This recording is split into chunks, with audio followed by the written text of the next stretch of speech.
주님과 함께하는 이 고요한 시간.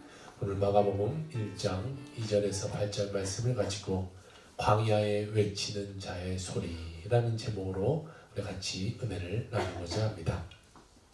교회력에 따르면 성탄절 전 4주를 대강절이라고 말합니다.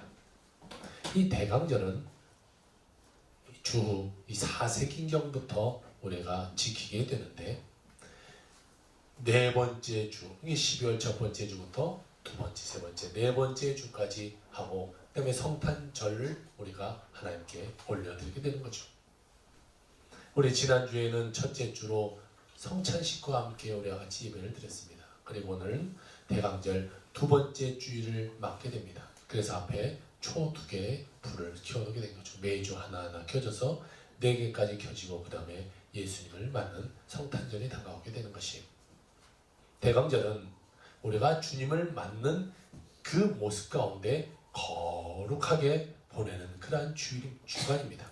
그리고 주님의 은혜 가운데 하나님의 영광의 삶을 살기 위한 그러한 시간들을 보내는 기간이 되는 것이죠. 그러므로 우리는 이 대강절 기간 동안에 이 주일 예배를 드리면서 이 땅에 오신 주님의 은혜를 깊이 생각하고 감사하고 감사하는 그런 모든 시간이 우리가 되어야 될 줄로 믿습니다. 네. 땅의 모든 사람들은 살기 위해 태어나요. 우리는 어떻게든 잘 살아보려고 해요. 그런데 그 반대로 삶을 사시는 분이 있어요. 그게 바로 예수 그리스도예요. 예수 그리스도는 살기 위해 이 땅 가운데 오신 것이 아니라 죽기 위해 이 땅 가운데 오셨어요. 우리를 대신하여 죽으시기 위해서 하늘 보자 모든 것을 버리시고 이 땅 가운데 낮고 낮은 천한 사람의 모습으로 이 땅 가운데 오셨어요. 그리고 우리를 대신해서 십자가에 못 박혀 달려 돌아가시게 된 거죠. 주님은 이 땅 가운데 오신 것이 죽으려고 정말 전속력을 다해서 달려가는 그 길을 살다가 가시게 된 거죠. 그런데 우리는 그 십자가의 은혜를 받아서 구원받게 됐음에도 불구하고 하나님께 감사하지 못한 삶을 살아가고 있다는 거예요. 나를 대신해서 예수 그리스도가 죽으셨는데 나의 모든 병과 질고의 모든 문제를 다 담당하시고 십자가에 못 박혀 돌아가셨는데 우리는 주님께 감사하지 못해요. 그냥 예수님이 돌아가신 거 그래 예전에 2000년 전에 돌아가셨어 라고 끝나버려요. 그리고 우리 삶은요 예수님의 나를 위해서 죽으심은 바라보지 못하고 내 삶의 문제만 바라보는 거예요. 어려움, 힘듦, 고통 이것만 내 눈앞에 바라보고 있으니 이 문제가 점점 내 삶에 커지게 되는 거죠. 여러분 아무리 작은 문제라도요 내 눈앞에 가까이 가 있으면요 그것은 큰 문제가 되게 돼요. 큰 문제라고 할지라도요 그 삶에 저 멀리 놓고 있으면 그것은 별로 내게 크게 다가오잖아요. 이만한 티끌 하나라고 할지라도 그것을 내 눈에 들어있다고 생각해보세요. 이만한 티끌이 나의 삶을 얼마나 괴롭힌지 몰라요. 그리고 이 앞에 이 눈에 가르면서 다른 삶이 잘 보이지도 않아요. 그 문제 가운데 걱정하고 탄식하고 남을 미워하고 다투고 그런 우리의 삶을 바라보면요 얼마나 안타까운지 몰라요. 주님께 감사하며 살아가는 인생이 서로 다투고 서로 미워하고 시기하고 질투하는 삶을 살아가고 있다는 것이 사랑하는 성도 여러분 진정으로 이 땅에 오신 예수 그리스도를 기쁨으로 감사함으로 맞이할 수 있는 그런 기간을 보내는 여러분의 삶이 되기를 주의 이름으로 축원합니다. 아멘. 매년 정기적으로 다가오는 성탄절 그저 12월만 되면 그냥 이 세상의 장사 속에 그냥 지나가는 그런 성탄절로 바라봐서는 안 돼요. 뭐 작년에 성탄절, 그 작년에 성탄절. 우리는 이 성탄절을 맞이하면서 정말 순간순간 예수 그리스도의 탄생을 기억하며 예수님께 감사하며 예수님을 생각하는 그런 성탄절이 되어야 될 것이 그냥 선물 주고받고 뭐 산타크로스 또 뭐 누돌프 이런 것만 알려지는 성탄절이 되어서는 안 돼요. 예수 그리스도가 내 마음 가운데 자리 잡고 예수 그리스도가 알려지는 그런 성탄절이 되어야 될 것입니다. 아멘. 예수님의 그 사역을 시작하셨는데 그 사역을 시작하기 전에 침례 요한이라는 사람이 나타납니다. 보통 세례 요한 이렇게 되는데 정확히 원래 따지면 그때는 침례를 지냈기 때문에 침례 요한이 더 정확한 말이죠. 이 침례 요한이 나타났어요. 그는 광야에서 침례를 베풀면서 주님 오시기를 예비한 사람인데 그 주님 오심을 예비하는 그 사람이 했던 말을 가지고 우리가 오늘 같이 은혜를 나누고자 합니다. 첫 번째, 주의 길을 준비하라 라고 하는 말하고 있어요. 이것이 우리에게 주는 오늘의 첫 번째 메시지입니다. 마가복음 1장 2절 3절에는 선지자 이사야의 글에 보라 내가 내 사자를 내 앞에 보내노니 그가 내 길을 준비하라. 광야에 외치는 자의 소리가 있어 이르되 너희는 주의 길을 준비하라. 그의 오실 길을 곱게 하라. 기록된 것과 같이 이렇게 말하고 있어요. 구약의 모든 선지자도 똑같이 말해요. 메시아가 올 것이다. 너희는 회개하라. 늘 말해요. 예수님이 오기도 전이에요. 이사야 같은 경우에는 예수님 오기 700년 전에 예언하고 있는 거예요. 예수님이 올 거야. 메시아가 올 거야. 너희들 회개하고 기도해. 저들은 하나님 앞에 불의하고 방탕한 삶을 살 때 선지자들은 와서 회개하라고 외쳤어요. 예수님이 오기 바로 전에 이 침례 요한도 회개하라고 우리에게 외치고 있어요. 회개하면요, 절망 가운데, 모든 문제 가운데, 모든 어려움 가운데, 모든 아픔 가운데 주님이 오셔서 그 모든 문제를 다 해결해 주시기 때문에 우리에게는 평화와 기쁨과 자유가 우리에게 넘쳐나게 되게 되는 것이죠. 아멘. 그래서 이스라엘 백성은요, 그 예수 그리스도의 오심을 사모했어요. 주님 빨리 오세요. 주님 빨리 오세요. 우리 삶이 너무 어렵고 우리 삶이 너무 힘드니까 주님 빨리 오세요. 빨리 오세요. 주님을 늘 기다리는 삶을 살았어요. 여러분, 우리가 이 땅을 살아가는 동안 예수 그리스도의 오심을 맞이하는 그런 기쁨으로 살아가는 우리의 삶이 되어야 되는 것입니다. 아멘. 이사야 40장 3절 4절의 말씀을 오늘 이 마가가 인용해서 성경 말씀 가운데 오늘 넣어놨는데 그것이 이사야 40장 3절 4절을 오늘 본문 2절에 포함시켜놨어요. 거기에 보면 이사야 40장 3절 4절에 이렇게 말하고 있어요.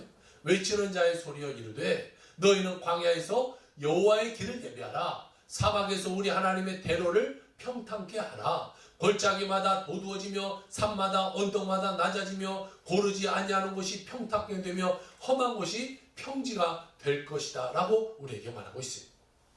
하나님의 길, 메시아의 길을 예비하라 라는 것이 메시아의 대로를 예비하라는 거예요. 선지자가 이 말씀을 선포해요. 옛날에는요, 왕이 어디를 가든지 그냥 왕은 일반 백성들이 가는 길을 그냥 가지 않았어요.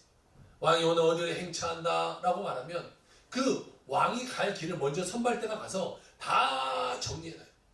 높이 솟아놓은 산들은 깎고 골짜기가 있으면 메꾸고 또 뭐 웅덩이가 있으면 다 고르게 하고 모든 것을 평탄하게 해서 왕이 평안하게 갈 수 있도록 모든 것을 만들어요. 뭐 지금도 마찬가지죠. 대통령이 어디를 간다고 하면 밑에 사람들이 먼저 가서 거기가 뭐 문제가 없는지 모든 것을 다 이렇게 처리해놓고 모든 문제가 없고 편안하게 다 됐을 때 그때 대통령이 탁 나타나는 거죠. 갑자기 뭐 어디 그냥 막 가고 막 이러진 않아요. 저도 군대에 있을 때 의경이었는데 이 한 번은 대통령이 어디를 방문한다고 그래가지고 저희의 모든 부대가 가서 며칠 동안 이 탐침봉 하나 들고 이 땅 이렇게 찌르면서 다니는 거. 혹시 누가 이 폭탄 심어놨을까 뭐 했어. 이러고 찔러서 터지면 내가 죽는 거죠. 그럼 뭐 며칠 동안 이걸 찌르고 다니는 거예요. 그리고 다 문제가 없었을 때 며칠 뒤에 대통령이 딱 거기로 왔다가 탁탁 가요. 왕의 길을 갈 때는 모든 이 선발대 가서 모든 것을 다 평탄하게 만들어 놓고 왕은 편안하게 그 길을 가게 되는 거죠. 그것이 왕의 대로예요. 예전 영국에도 보면은 왕이 다닌 길이 다 따로 있었어요. 그래서 거기는 빨간색 아스팔트로 쫙 깔아놔서 그 왕이 그 길을 다녀요. 근데 요즘은 그것을 개방해서 일반 사람들도 오고 갈 수 있도록 만들어놨는데 그 왕이 가는 길이 따로 그렇게 있어요. 마찬가지예요. 주님이 왕 되신 주님이 우리의 삶을 찾아와요. 우리에게 와요. 그러면 우리의 마음을 주님이 오실 수 있도록 깨끗하게 만들어놔야 되는 거죠. 왕도를 만들어놔야 되는 것이. 마음속에 교만하고 있고 탐욕한 이런 산들은 다 깎아버려야 돼요. 내 마음에 탐욕이 없어야 돼요. 교만이 사라져야 돼요. 그리고 미움과 원망과 불평의 그런 골짜기가 파여 있다면 그것을 다 우리가 메꿔야 돼요. 아멘. 거친 성격이 있고 과격한 성격이 있으면 그것을 온유하게 잘 다듬어야 돼. 깨끗하게. 그리고 우리가 주님을 맞이해야 되는 거죠. 우리 막 더러운 성격, 나쁜 것, 죄악 이것을 다 담아놓고 주님 오세요. 그러면 주님은 오실 수가 없어요. 여기에 더러운, 만약 컵이 있는데 더러운 것에다가 막 오물이 묻어있는 것에 아무리 깨끗한 물을 담아서 드세요 그래도 저는 안 마시겠죠. 왜? 이것이 더러워져 있으니까. 마찬가지예요. 주님은 우리가 더러워져 있는 마음 가운데는요 찾아올 수가 없어요. 우리의 모든 튀어나오는 거, 파여있는 거, 이 모든 것을 고르게 해놓고 주님 어서 오시옵소서 그래야 주님 와서 앉아 계실 수가 있게 되는 것이죠. 아멘. 내 마음에 예수님이 와 계시는 것만큼의 축복은 없어요.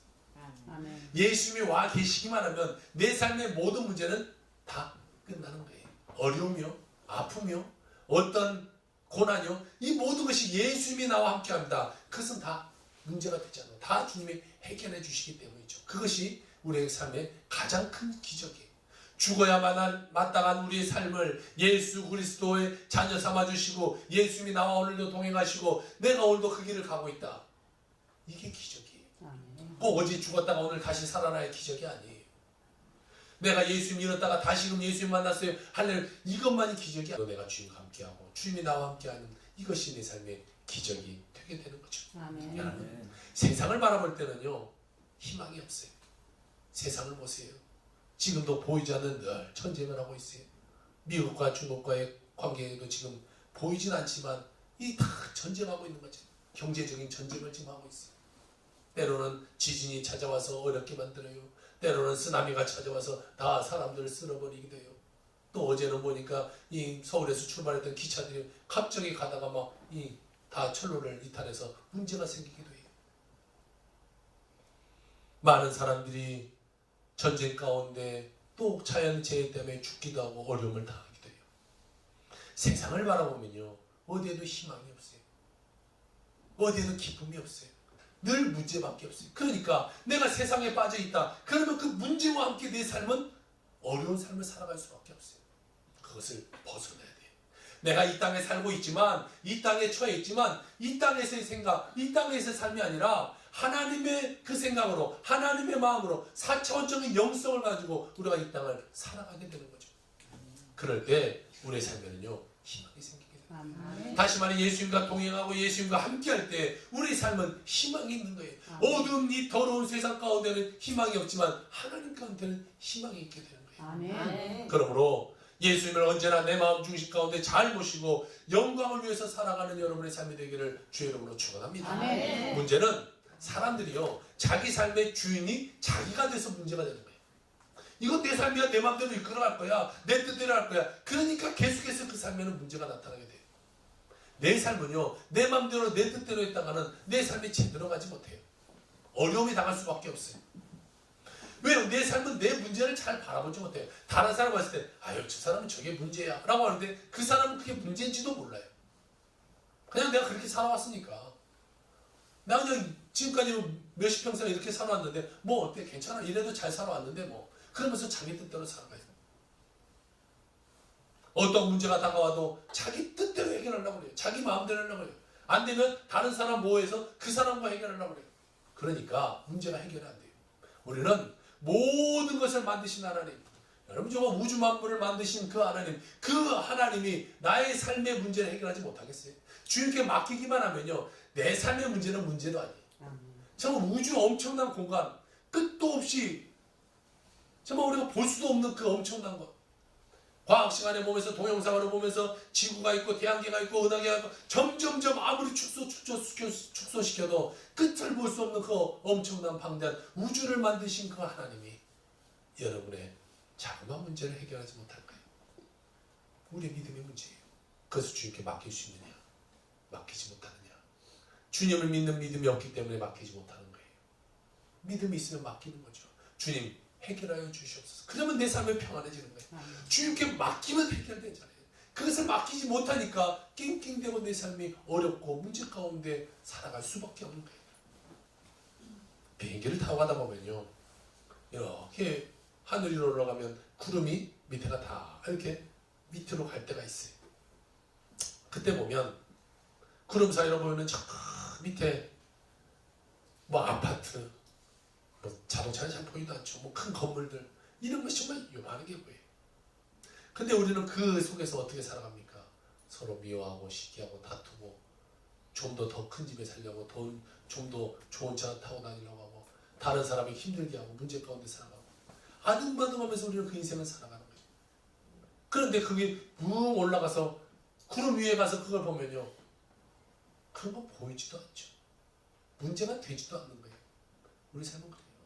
모든 것을 그 속에 빠져 있으니까 그것이 어려움이죠. 저 위에 올라가서 보면요, 문제가 안 돼요. 그것을 내 눈앞에 놓고 있으니까 이게 엄청나게 크게 보이지, 저 멀리 가져다 주거나 주인께 맡겨버리면 그건 나에게 전혀 문제가 되지 않게 되게 되는 것이죠. 그래서 우리는 문제에 갇혀 있지 말고 절망 가운데 살지 말고 희망되는 예수 그리스도를 바라보는 삶을 살아가야 되는 것이, 아멘. 두 번째로 우리에게 말씀하고 있는 것은요, 회개하라는 거예요. 우리는 회개해야 돼요. 우리의 삶 가운데 늘 회개가 돼야 돼요. 아, 목사님, 저는 회개할 것이 없는데요. 그 사람이 제일 회개할 게 많은 사람이에요. 어떻게 우리가 회개할 게 없겠어요? 예전 교회에서 보면 이 노숙자들 사역할 때 참 100명씩 모여요. 노숙자들이 이렇게 모여있으면요, 처음에 노숙자 사역 100명 모여놓고 제가 탁 그 예배실을 들어가면 죄송해요, 들어가지 못할 것 같았어요. 냄새가 너무 나서 야, 이거 어떡하지? 이거 나가야 되나 말아야 되나? 솔직히 제가 고민했었어요. 제가 믿음이 없었겠죠. 더 큰 사랑이 없었겠죠. 못 들어가. 이 냄새 나네. 너무 심하네. 냄새가 저의 그들 앞에 나가는 것을 방해하는 것 같아요. 힘들었어요. 그들에 보면요, 더럽죠. 밖에서 사니까 더러워요. 그냥 길에서 주무세요. 먹는 거 뭐 제대로 못 드세요. 나중에는 이 노숙자들하고 굉장히 친해져서 뭐 별 얘기 다 하면서 지냈지만 이 그들의 얘기를 보면요, 참 삶이 어려워요. 비 와도 그냥 비 맞고 저 광화문에서 저는 오늘 이순신하고 같이 잠자다 왔어요. 뭐 이래. 오늘은 세종대왕하고 같이 잠자다 왔어요. 이래. 그 밑에서 그냥 주무시다 오신 것이죠. 그런데 이 씻을 데가 없어서 그럴 수도 있지만 이 못 씻다 보니까 그냥 비 맞고 그냥 살고 그냥 그러다 보니까 늘 냄새가 많이 나요. 그런데 본인들은 별로 그게 더러운지를 모르는 것 같아요. 그들이 그래요. 목사님, 이 노숙자 생활 6개월만 버티면요, 이보다 편한 생활이 없어요. 그 6개월이 문제예요. 6개월을 못 버티니까 안 되지, 6개월만 버티면 걱정 의심 하나도 없고 이보다 편한 생활. 다시금 뭐 직장 다니라고 이제 안 다니는, 지금 괜찮게 살아가는데 왜 그래? 그게 이제 익숙해진 거지. 그 냄새도 익숙해지고 그들의 삶도 익숙해지고 그냥 내 옷 한 벌 갖고 비 맞고 살아가다 한 6개월 지나가면 익숙해진다는 거예요. 그러니까 그들은 별로 이제 더러운 것도 잘 몰라요. 이 손이 굉장히 더러워져 있는데 이걸로 그냥 다 그냥 이렇게 드세요. 우리 삶은 그래요. 이게 회개하지 않고 계속해서 쌓여가면 내 삶은 계속해서 더러워지는데 그것이 내 삶 가운데 그냥 지나가지니까 한 6개월 살아가는 그들 괜찮은 것처럼 우리 삶은 그냥 살아왔으니까 회개하지 않는 거예요. 뭐 그냥 살아와졌는데 뭐 내가 더러운지 몰라요. 내가 회개할 것이 있는지조차도 몰라요. 오늘 4절 5절은 이렇게 말해요. 세례 요한이 광야에서 이르되 죄사함을 받게 하는 회개의 세례를 전파하니 온 유대 지방과 예루살렘 사람들이 다 나아가 자기 죄를 자복하고 요단강에서 그에게 세례를 받더라. 정확히 말하면 침례를 받더라 되겠죠. 침례를 받게 돼요. 침례 요한이 전한 메시지는 뭐예요? 회개하라 라는 거예요. 다른 거 없어요. 회개하라는 거예요. 회개하라, 회개하라. 늘 그는 회개하라, 천국이 가까웠다. 회개하라, 천국이 가까웠다. 이야기하고 있습니다. 우리 모두에게는 죄가 있어요.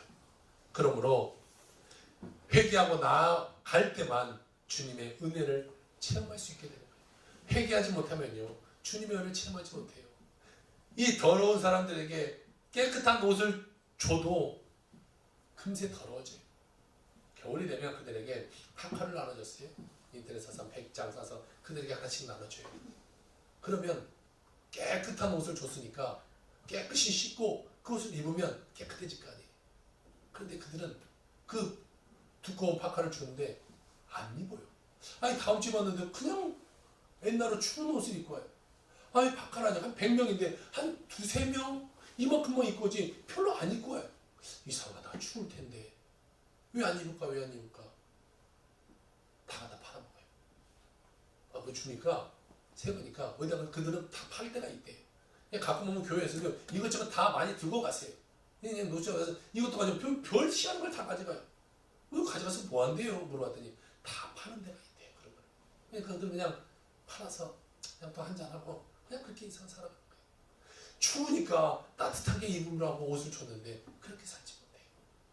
하나님은 우리에게 은혜를 베풀어줘요. 야, 나에게 와. 너의 모든 문제 해결해 줄게. 깨끗한 옷을 주는 것처럼 우리에게 줘요. 근데 우리는 아유 그거 필요 없어요. 그냥 우리 지금 당장 이 문제 해결되는 게 더 좋아요. 팔아서 우리 흥청망청 우리 삶으로 살아가 버려요. 똑같은 삶이에요. 깨끗이 씻고 그 옷을 입으면요 얼마나 좋겠어요. 그런데 죄 가운데 있으니까 그 옷을 내가 입지 않고 그냥 다 없애버리는 거예요. 주님의 은혜 그냥 없애버리는 거예요. 나와 상관없는 것이 되는 거예요. 그냥 오늘 하루 어떻게 살까? 내 삶을 어떻게 살까? 내가 지금 힘들고 내가 죽겠고 내가 아프니까 그곳에 빠져서 절망 가운데 그냥 인생을 똑같이 살아가는 거예요. 우리는요 주님께 회개해야 돼요. 회개하지 않으면 우리 인생은 미래가 없어요. 이 얼마나 이 침례 요한은 우리를 위해서 회개하라고 외치기 위해서 모든 거 다 내려놓고 나오게 됩니다. 그는 그의 아버지가 제사장이에요. 그러면 가만히 있으면 그는 제사장이 돼요. 제사장이 되면요 뭐 먹을 거 잘 먹고 좋은 데 살고 뭐 그러겠죠. 뭐 부자는 살지는 못하겠지만 사람들이 제사 지내면서 갖고 온 동물들 제사장의 몫으로 고기를 떼어줘요. 그러니까 뭐 늘 먹고 싶을 때 고기는 먹을 수 있었을 것 같아요. 제사장이니까 뭐 살아가는 집도 있었겠죠. 사람들의 그 헌금으로 인해서 그들은 이 제사장들이 삶을 살아가요. 그러니까 어렵지 않아요. 그런데 그는 그 모든 것을 포기하고 광야로 나와요. 그가 입고 있는 옷은 낙타토롯 하나.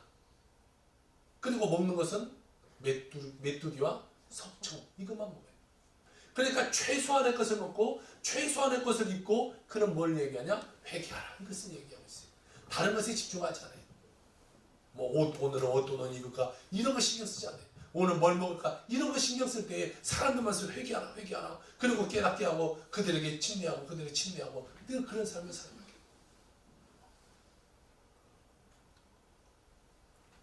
예수님도 공생의 첫 시작이 뭐였냐?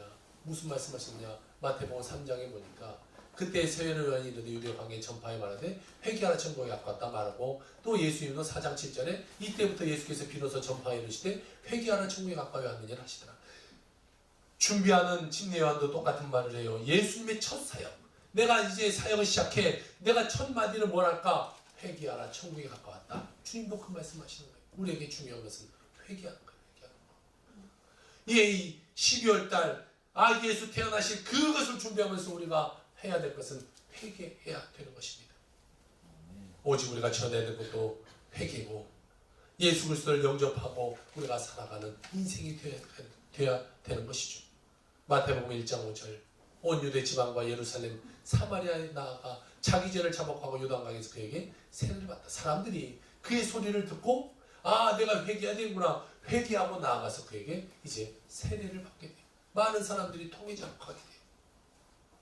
회개하라 라는 말은요 헬라어 원어로 보면 메타노이아 이렇게 돼 있어요.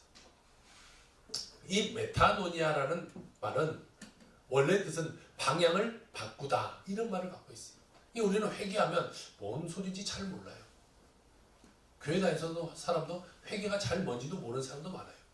그런데 이 헬라어로 보면 방향을 바꾸다. 어떤 뜻이구나 대충 알 수가 있어요. 우리는 우리의 길을 가려고 해요. 우리 길은 넓어요. 내 뜻대로 가요. 내 맘대로 가요. 그런데 주님의 이쪽 길로 가. 하나님의 길은 우리에게는 좁아요. 어려워요. 그리고 내가 지금 잘 달리고 있는 길에서 벗어나야 돼요. 이것이 하나님의 길이에요. 그러니까 사람들은 벗어나지 않으려고 해요. 이 넓고 좁고 그냥 막 세게 달리는 것이 좋지 굳이 지금 여기서 출구로 빠져나갈 이유가 없는 거예요. 내가 지금까지 살아온 삶, 내가 쌓아왔던 거, 내 물질, 내 명예 이런 것을 갖고 그냥 내 길을 가기를 원하는 거죠. 회개한다는 것은요 삶의 방향을 180도 바꾼다는 거예요. 마치 우리가 자동차를 타고 가다가 내비게이션이 길을 잘못 들었습니다. 유턴하세요. 그러면 유턴의 길로 가서 다시 원래 방향으로 가야 되는 것처럼 우리가 회개한다는 것은 내 삶을 살다가 내가 잘못 살구나. 그러면 깨닫고 내 삶을 방향을 바꿔서 다시 가는 것이 회개예요. 삶을 살다가 이거 이렇게 살아도 되나? 이거 아닌데. 그리고 그냥 가는 것은 회개가 아니에요. 그것은 그냥 반성이죠. 반성. 그냥 뉘우침이에요. 밥 먹듯이 나는 죄를 져요. 그러면서 안 되는데 이렇게 살아가는 것은 회개가 아니에요. 그냥 적당히 죄악 타협하면서 살아가면서 아닌데 이것은 회개가 아니에요. 완전히 삶의 방향을 바꿔버리는 것, 이것이 회개라는 것이죠.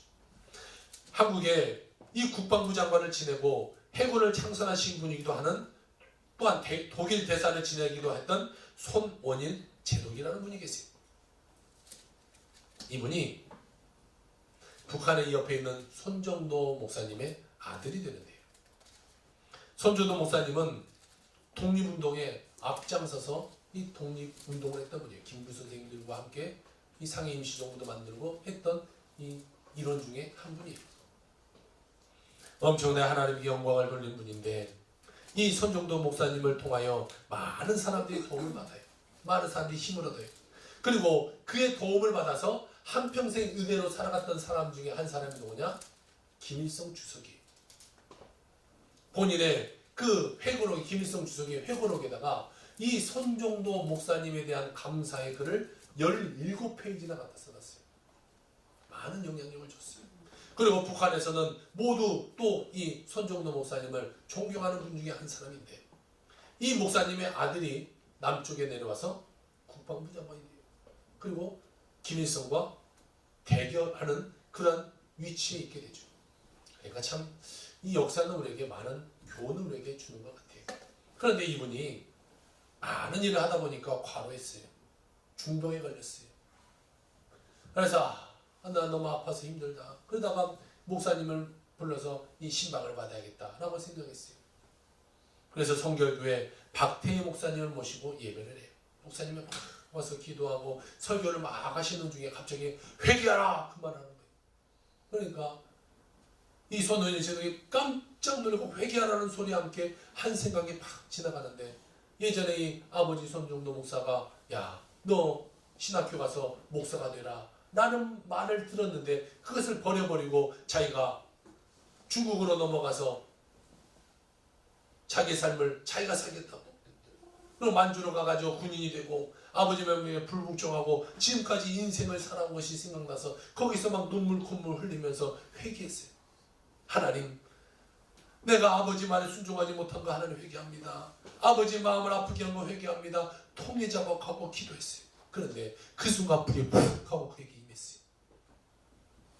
그때에 그가 아팠던 모든 병이 다 떠나가 버리게 돼요. 그래서 아주 힘을 다해서 이 나라를 위해서 헌신하고 그 사모님 되시는 분이 바로 이 홍은혜 권사님이라는 분인데 젊었을 때는 아주 예쁘셨죠. 자, 이분은 해군의 어머니라고 불리는 분이에요. 이 남편과 손원일 제독과 함께 해군 복음화에 아주 앞장서요. 그리고 모든 해군 부대마다 이 교회를 막 세워나가기 시작해요. 해군의 어머니로서 모든 사람의 존경을 받아요. 그런 귀한 권사님인데 작년에 100세의 나이로 그 100세가 되는 그 나이까지도 계속해서 주의 일을 하다가 하나님의 부르심을 받아서 작년 4월에 하나님의 곁으로 가셨어요. 주님 앞에 우리가 이렇게 귀하게 쓰임받는 사람이 되어야 될 것입니다. 하나님이 기뻐하시는 주님의 자녀가 된다면요, 하나님은 우리의 삶을 반드시 책임져 주시게 되는 거예요. 내가 내 삶을 하나님께 맡기는데 하나님 우리를 안 도와주시겠어요? 우리가 진정한 하나님의 은혜, 천국의 은혜를 체험하기 위해서 우리가 해야 될 것, 회개라는 것이. 회개해야 우리 삶에는 좋은 것이 주어지게 되는 거예요. 시편 32편 3절 5절 우리 같이 한번 한 목소리로 읽어볼까요? 시작. 내가 입을 열지 아니할 때에 종의 신음함으로 내 뼈가 쓰라렸도다. 주의 손이 주야로 나를 누르시오니 내 진액이 빠져서 여름 가물에 마름같이 되었나이다.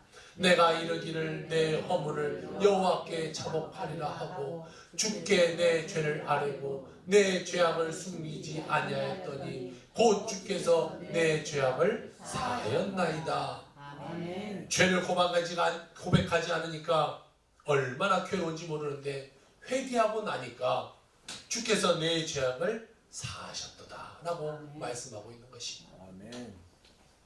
주의 손이 주야로 날 누르는에 이 진흙이 빠져 내 뼈가 쇠해지고 진흙이 다 빠질 정도로 됐는데 회개하고 주님께 나갔더니 하나님 나를 회복시켜 주더라 라는 것이죠. 여러분, 우리가 주님께 나아갈 때 모든 회복이 있고 모든 승리가 있게 되게 되는 것입니다. 그러므로 내 죄를 주님 앞에 회개해야 돼요. 적당히 하는 것이 아니라 완벽한 회개가 있어야 돼요. 이 노수천 씻으려면 깨끗이 씻어야죠. 대충 씻고 있으면 똑같이 냄새나요. 깨끗하게 씻고 새 옷을 입어야 깨끗하게 되는 것처럼 여러분의 모든 삶을 버릴 것은 완벽하게 버려버리고 회개할 건 회개하고 내 삶이 정결하게 돼서 주님께 나가는 그런 삶이 되어야 되는 것이죠. 아멘. 우리는 모든 죄는 과감하게 정리해야 돼요. 버릴 거 버려야 돼요. 화장실 가서 이 볼일 봐놓고 내가 이거 어저께 먹었던 고기인데 아까워서 이런 사람은 없어요. 가서 볼일 봤으면 그냥 바로 다 물내리지 이걸 보고 아까운 사람이 없어요. 마찬가지. 우리 삶에 문제가 있어요. 어려움이 있어요. 그것을 내가 아까워서는 안 돼요. 그것을 그냥 버려버려야 돼요. 다 버려버려야 돼요. 그리고 나는 새로운 목표 지는 삶을 살아가야 되게 되는 거죠. 아멘. 여러분, 인생은 우리 혼자 살면 외로워요.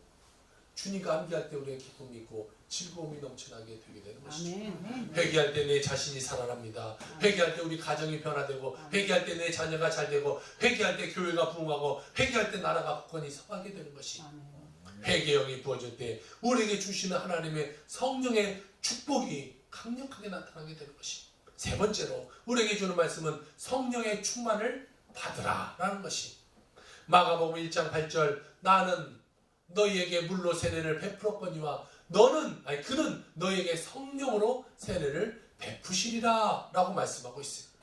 우리가 죄를 회개하고 이제는 승리하는 신앙생활을 하기 위해서 우리가 필요한 것이 뭐냐? 성령 충만이라는 것이 성령 충만. 더러운 사람이 이 노숙자가 가서 깨끗하게 씻었어요. 씻었으면 다시 더러운 옷을 주워 입으면 안 돼요. 이때는 새 옷을 입어야 되죠. 그것이 뭐냐? 우리에게는 회개함으로 나아갈 때 성령 충만함으로 내가 받아야 돼요. 다시 내 삶은 내가 짊어지고 가면 안 돼요. 내 문제 다시 내가 지고 가면 안 돼요. 그 모든 것을 하나님께 맡기고 나는 성령 충만의 새 옷을 입고 이제는 인생을 다르게 살아가야 되게 된다는 거죠. 사도행전 1장 4절 5절에 보니까 사도와 함께 모이사 그들에게 분부하여 이르시되 예루살렘을 떠나지 말고 내게서 들은 바 아버지께서 약속하신 것을 기다리라. 요한은 물로 세례를 베풀었거니와 나는 몇 날이 못되어 성령으로 세례를 받으리라 하였느니라 라고 말하고 있어요. 그들이 열흘 동안 간절히 기도할 때 오순절날 성령이 임하게 돼요. 사도행전 1장 4절을 보니까 사도와 함께 모이사 그들에게 분부하여 이르되 모든 것 따라 내게 들은 바 약속 몇 날이 못되어 성령으로 그들에게 세례를 받게 된다고 말하고 있어요. 오순절 날의 이름에 그들이 다 같이 한 곳에 모여 있었어요. 호련히 하늘로부터 급하고 강한 가람 같은 소리가 있어 그들에게 앉은 온 집에 가득하여 마치 불이 혀처럼 갈라지는 것들이 그들에게 보여 각 사람 위에게 하나씩 임하고 그들이 다 성령 충만함을 받고 성령의 말하게 하심을 따라 다른 언어들로 말하기 시작하게 됩니다. 성령의 그들의 마가다라파에서 성령 충만함을 받아 지금의 우리 교회가 생겨나게 된 거예요. 우리에게 성령 충만함이 없으면요 예전의 삶과 똑같은 삶을 살아가는 거예요. 회개했으면 성령 충만을 받아야 새로운 삶이 되게 되는 거예요. 사랑하는 성도 여러분, 여러분의 삶 가운데 성령 충만을 받기를 주의 이름으로 축복을 드립니다. 내 마음 가운데 성령이 충만해 있어야 돼요. 문제, 어려움 이것을 담고 사는 것이 아니라 성령의 충만함을 담아서 성령의 말씀 가운데 살아가는 그런 인생이 되어야 우리의 인생에 충만함의 기쁨이 또 모든 축복이 일어나게 되게 되는 것이죠. 사도행전 1장 8절 오직 성령이 너에게 임하시면 너희가 권능을 받고 예루살렘과 온 유대와 사마리아 땅까지 이르러 내 증인이 되리라 하시니라 라고 말씀하고 있어요. 이때 성령 충만함을 우리가 한 번 받아서는 안 돼요. 아, 나 옛날에 씻었는데요. 아, 그러면 옛날 씻은 거하고 지금과 상관없어요. 예전에 씻었어도 어제 또 더러워지면 오늘 내가 또 씻어야 되는 거예요. 또 오늘 더러워지면 오늘 저녁에는 또 씻어야 되는 거예요. 그런데 예전에 나 씻었어요. 아, 옛날 다 해봤어요. 교회 다 다녀봤고 회개도 다 해봤고 그런데도 나 내 삶에 아무런 일도 안 일어나던데요. 여러분, 더러워졌으면 또 씻어야지. 옛날에 씻었다고 지금 안 씻으면 똑같이 더러운 모습으로 살아가는데 무슨 기적이 일어나겠어요. 계속적인 충만을 받아야 돼요. 성령 충만을 받아야 돼요. 그래서 에베소서 5장 18절 술 취하지 말라 이는 방탕한 것이니 오직 성령으로 충만함을 받으라 라고 말하고 있어요. 아멘. 말씀하시는데 여기서 충만함을 받으라라는 말은요 진행형이에요. 진행형. 계속 충만함을 받고 또 받고 또 받고 또 받고 또 받고 또 받고 돼야 되는 거죠. 충만함을 받은 걸로 끝나서는 안 되는 거예요. 내가 예전에 성령 충만 받았어요. 내가 기도 가서 열심히 기도해서 내가 성령 충만 받았어요. 그건 옛날 얘기죠. 지금 오늘 이 순간 여러분이 성령 충만함을 받고 있냐라는 것이 현재 진행형으로 내가 지금도 성령 충만하고 있느냐 이것이 중요한 것이에요. 성령 충만을 받으면 능력 있는 사람이 되는 거예요. 속사람이 바뀌게 되는 거예요. 그래서 내가 하나님의 사람으로 바뀌어서 내 모든 삶이 내가 하나님의 은혜 가운데 인생을 살아가게 되는 거죠. 아멘. 앞을 보지 못했던 맹인이고 듣지 못했던 귀머거리고 말을 이렇게밖에 말을 하지 못했던 헬렌 켈러라는 사람이 있어요. 이 헬렌 켈러가 어느 날 유명한 성악 가수 찬양을 할 때에 그곳에 참여했어요. 그런데 앞에서 아무리 찬양을 열심히 해도 이 사람은 볼 수도 없고 소리도 들을 수가 없으니까 도대체 무슨 찬양을 했는지를 몰라요. 그래서 그가 이제 다 공연이 끝나고 분장실로 그 가수를 찾아옵니다. 가수가 찬양을 마치고 돌아왔는데 이 헬렌 켈러 선생이 부탁을 해요. 저는 헬렌 켈러입니다. 그 불렀던 찬양을 다시 한번 저에게 불러줄 수 없습니까? 그러니까 이 성악 가수가 헬렌 켈러 선생님 한 분 앞에서 내가 다시 찬양을 부릅니다 라고 부르는데 흑인 영가를 불러요. 너 거기 있는가 그때라는 찬송이에요. 그때 이 헬렌 켈러가 손을 그 사람 목에다 가져다 대요. 그리고 그 사람의 노래 부르는 이 성대의 떨림을 보면서 손으로 느끼면서 지금 무슨 말을 하고 있는가, 무슨 찬양을 하고 있는가를 헬렌 켈러 선생이 알아듣게 돼요.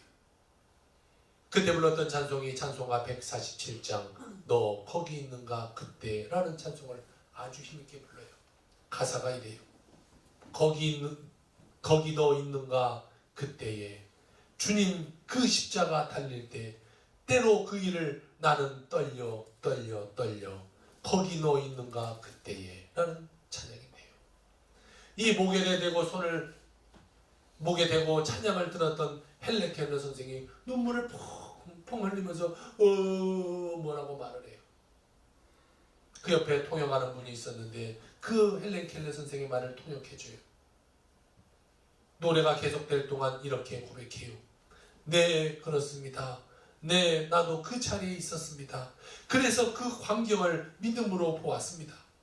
주가 죽을 때 그리고 살아날 때 나는 거기 있었습니다. 그리고 보았습니다. 확실히 구원받았습니다. 한때는 스스로 목숨을 끊으려 했지만 이제 나는 성령의 소원을 따라 살 수가 있습니다. 그렇습니다. 내가 살아 숨쉬는 동안 나는 이 거룩한 소원을 따라 살 것입니다. 라고 헬렌 켈러 선생이 고백을 하게 돼요. 나는 이제 성령의 인도함을 따라 살기를 원합니다. 라고 말해요. 여러분, 성령 충만함을 받으면 앞을 보지 못해도 듣지 못해도 말할 수밖에 없더라고 할지라도 주님의 기쁨이 충만하게 되게 되는 거예요. 이분이 많은 사람들에게 희망을 주었죠. 가는 곳곳마다 희망의 메시지를 전했어요. 절망과 고통에 처한 사람들에게 꿈과 희망을 주는 이 작업을 하면서 인생을 살아갔습니다. 어디를 가는지 고난당한 사람들을 위로하고 방문하고 그들을 위해서 주의 사랑을 증거할 때 사람들이 큰 힘을 얻었어요. 여러분, 성령을 받으면 이렇게 변화되게 되는 거예요. 아멘. 여러분이 성령 충만함이 여러분의 자신을 살리고 여러분의 가정을 변화시키고 교회에 큰 부흥을 가져오게 되게 될 것입니다. 아멘. 여러분 지금은요 성령의 시대예요. 성령과 함께 살아가는 시대예요. 내 뜻대로 내 마음대로 살아서는 안 돼요. 하나님이 말씀하신 대로 하나님의 뜻 가운데 우리는 순종하면서 인생을 살아가야 되는 거죠. 여러분의 삶도 마찬가지예요. 내 마음대로 살아가는 것이 아니라 하나님이 원하시는 길로 나아갈 수 있어야 되는 거예요. 그것이 어렵고 힘들고 문제되는 길이라고 할지라도 마찬가지죠. 교회도 마찬가지예요. 하나님의 그 뜻을 받들어 성령의 인도하심에 따라 가는 그런 교회가 돼야 돼요. 특별히 우리 새동탄 순복음교회는 그런 교회로 가려고 정말 몸부림치면서 우리가 기도하고 있어요. 우리가 이번에 우리가 큰 교회가 아니다 보니까 추수감사절 우리가 헌금을 모았는데 한 100여만 원이 모아졌어요. 그래서 이 100여만 원을 주님이 주시는 감동대로 어려운 사람들을 도와야겠다라고 생각하고 이 앞에 있는 동탄 사동 주일센터에다 전화했어요. 이건 저희는 새동탄 순복음교회 교회인데요. 혹시 어려운 사람이 있으면 좀 선정해 주시면 저희가 그들을 돕도록 하겠습니다. 우리 동탄 사동에는 어려운 사람이 없어요 하고 전화를 끊어요. 어려운 사람이 없대요. 그래서 동탄 중학교를 전화했어요. 이래 해서 저희가 추수감사 한 100여만 원을 모았는데 어려운 학생이 있으면 좀 도와주려고 하는데 어려운 학생 좀 추천해 주세요. 저희 학교는 그런 어려운 학생들이 없어요 라고 그래요. 다 잘 사는 저만 어려운가 봐요. 그래서 이걸 내가 먹을까 생각하다가 이 동탄 고등학교를 전화했어요. 동탄 고등학교에 전화해서 이런 사냥 가운데 있어서 어려운 사람을 도와주겠다라고 말했더니 그 선생님 또 하나가 그거 꼭 우리 학교에다 해야 돼요? 뭐 이런 식으로 얘기하는 거예요. 기분이 좀 안 좋아요. 우리 학교 다른 데다 해도 되는 거 아니에요? 뭐 이렇게 말해요. 우리 필요 없다는 말씀인가요? 꼭 그렇게 말하는 건 아닌데 이렇게 그냥 전화를 끊어요. 좀 있다가 교감선생님이 다시 전화를 이런 전화를 하셨다면서요? 예, 그랬습니다. 우리 학교에 어려운 친구들이 몇 명이 있는데 한번 이 학생 주임선생한테 말해서 아이들을 뽑아서 이렇게 전달해드리도록 하겠다라고 말해서 저한테 지금 학생들 명단이 와 있어요. 이제 거기서 그것을 어떻게 전달할지를 하고 학교와 상의를 해서 이제 그것을 가지고 연말에가 그 아이들에게 어려운 아이들에게 전달을 하려고 해요. 교회는 아직은 작지만 어떻게든 이 세상에 조금이라도 정말 주님의 역할을 감당하는 교회가 되려고 작지만 작은 발걸음부터 우리가 떼기를 시작하는 거죠. 여러분 삶도 마찬가지예요. 우리는 성령의 충만함으로 성령이 시키는 삶을 살아가야 돼요. 어려우니까 계산적으로 따지면 우리 교회 월세도 내야 돼, 이것도 해야 돼, 저것도 해야 돼, 돈도 모자라, 우리 봉고 차려야 돼, 목사님 모자란데 그냥 여기다 갖다 둡시다. 맞는 말이에요. 그렇지만 교회의 큰 뜻의 하나님의 뜻에서 볼 때는 과부와 고아와 어려운 자를 도와라는 것이 하나님의 뜻이에요. 우리 교회가 점점 커지는 것도 중요해요. 갑자기 대리석 갖다 붙여놓고 금으로 갖다 붙여놓고 좋겠죠, 멋있겠죠. 그것도 중요해요. 점점점 교회를 큰 모습으로 만들어가는 것도 중요하지만 교회가 교회다운 모습으로 커져가는 것이 더 중요하지 않을까 생각합니다. 아멘. 여러분의 삶도 마찬가지입니다. 여러분 한 사람 한 사람 크리스찬다운 모습으로 살아가는 것이 중요하게 되는 것이죠. 아멘. 여러분의 이 12월 달의 삶이 버릴 것은 버리는 삶이 되길 바라고 또 취할 것은 취하는 삶이 되길 바랍니다. 그래서 성령 충만함 받아 하나님의 뜻 가운데 살아가는 여러분의 귀한 삶이 되시기를 주의 이름으로 축원합니다. 아멘.